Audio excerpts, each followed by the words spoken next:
Hello guys, Abhilash here. നിങ്ങളൊരു BS6 diesel വണ്ടി ഓടിക്കുന്ന ആളാണോ? എന്നാൽ അതിൽ എക്സ്പെൻസീവ് ആയിട്ടൊരു പാർട്ട് ഇരിപ്പുണ്ട്. അതിന്റെ പേരാണ് DPF. BS6 എമിഷൻ സ്റ്റാൻഡേർഡിന് മസ്റ്റ് ആയിട്ടും ഡീസൽ വണ്ടികളിൽ വേണ്ട ഒരു ഐറ്റമാണ് ഡീസൽ പർട്ടിക്കുലേറ്റ് ഫിൽറ്റർ അഥവാ DPF. ഡീസൽ എഞ്ചിനകത്ത് കംപ്ലീറ്റ് ബേൺ ആവാതെ വരുന്ന ഡീസൽ കുറച്ച് പാർട്ടിക്കിൾസ് ക്രിയേറ്റ് ചെയ്യും. അത് നേരെ പോകുന്ന എക്സോസ്റ്റിലേക്കാണ് പോകുന്നത്. ഈ പർട്ടിക്കുലേറ്റ്സ് ബ്ലോക്ക് ചെയ്ത് വെക്കുന്ന ഒരു ഐറ്റമാണ് DPF. ഇതിനെ ബേൺ ചെയ്യുന്നത് എങ്ങനെയാണെന്ന് വെച്ചാൽ ഒരു പർട്ടിക്കുലർ ടെമ്പറേച്ചറിൽ ഇത് എത്തുമ്പോഴത്തേക്കും ഇതിനെ ആ ടെമ്പറേച്ചർ ഉപയോഗിച്ച് ബേൺ ചെയ്ത് കളയാണ് ചെയ്യുന്നത്. DPF നല്ല രീതിയിൽ ലോങ് ലാസ്റ്റ് ചെയ്യാനായിട്ട് ഇതിന്റെ രണ്ട് കാര്യങ്ങളാണ് വേണ്ടത്: constant speed, high speed. DPF പണി തന്നു കഴിഞ്ഞാൽ ഭയങ്കര പണിയാണ്.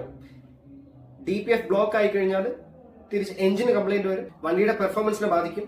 ഞങ്ങൾ ബാക്ക് ഇൻ ദി UK ഇഷ്ടം പോലെ ജോലികൾ ചെയ്തിട്ടുള്ളതാണ്. ഭയങ്കര എക്സ്പെൻസീവ് ജോബാണ്. മിക്ക സ്ഥലത്തും അവർ പറയുന്നത് റീപ്ലേസ്മെന്റ് ആണ്, പക്ഷെ ഇല്ലാതെ തന്നെ റീജനറേറ്റ് ചെയ്ത് ചെയ്യാൻ പറ്റും. DPF കറക്റ്റ് പെർഫോമൻസ് കിട്ടാനായിട്ട് long drive, constant speed, correct oil use ചെയ്യുക.